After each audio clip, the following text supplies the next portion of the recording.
I'm not comfortable with the system because, again, I don't understand the transparency that was there. I'm listening to the whole feeder school system, and as a person who's spent 15 years in this school system as a parent, and hearing that Dr. George Washington, for example, Dr. George Washington Carver is a feeder school to APG and NE, I just have to say, well, when I was there, that was the exact same feeder school. So I have to ask the question, so what's different and what changed in the process? I think this new information is coming out for those that are new to San Francisco who really don't understand the shenanigans that are being taking place here at the school board level, and even on the political level. I don't think the political will is there. So I am in favor of neighborhood schools. However, if parents choose to exercise an option, then that's their choice. If you choose to drive wherever you want to take your child, then you should have that choice made available to you, as long as you're pouring into the system, regardless as to if you, you're a public school parent and you're still paying property taxes. I think you should be able to go and have your child served at any school that you see fit for him or her needs. And so it's imperative that the school system and the board, and particularly even the superintendent, focus on putting quality teaching in front of every child in every school. That's what the board needs to be focusing on. The superintendent needs to be focusing on with a laser-like focus from the Board of Education to ensure that every child in every class has a teacher that's of quality, and not because, again, because we can get into this back and forth thing, well, because if you go over there and turn McKinley around and you don't like some of those teachers in there, and then all of a sudden you have the political will and the know-how to get that teacher removed, okay, where does that teacher then end up at? That teacher ends up in a place where, number one, that teacher is feeling unappreciative. They don't have a relationship with the principal. They don't have a relationship with the community. And now you have an adult issue who's a person that's disgruntled in the place where they don't want to be. So, we got to look at this thing from a holistic approach. You live in the Bayview area. What's the middle school in Bayview? Well, right now we have Dr. George Washington Carver, who's going through some kind of weird change. We have Bret Hart, Willie Brown will be closing at the end of this school year. And, well, those are elementary schools, so yeah. And the middle school, the only middle school I think we have right now is KIPP Bayview Academy. Well, that's a public school being a charter, but exactly. It's not a San Francisco Unified School District middle school. Or I could say we have Martin Luther King, which is quite a number of miles away, but it would be considered a middle school here in the Bayview. But at this point in time, that's pretty much it. But isn't that an issue? That's a serious issue because, again, we get all of the data saying this is the highest density population of children, but all of our schools are underserved and under-enrolled. But when you put in a process in place to encourage parents to move their children across town,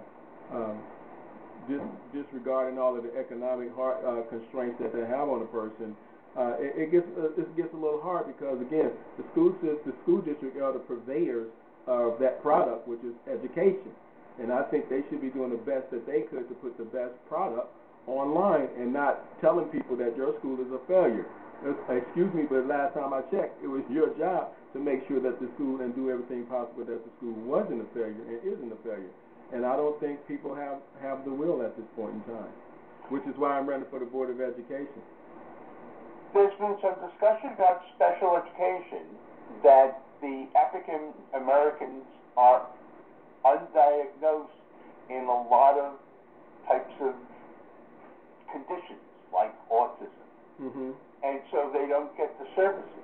Have you run across this, or do you feel that the special education as it applies to African Americans has been adequate and fair?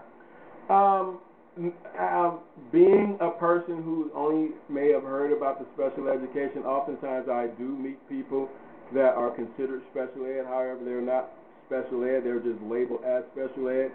But again, if you're diagnosing me 3 years into my school year and I have more of an attitude problem or behavior issues, and then I get diagnosed and labeled as special ed, I don't think that's fair. Last time I checked, I believe the special ed students were outperforming the regular students anyway in San Francisco, and particularly in this system.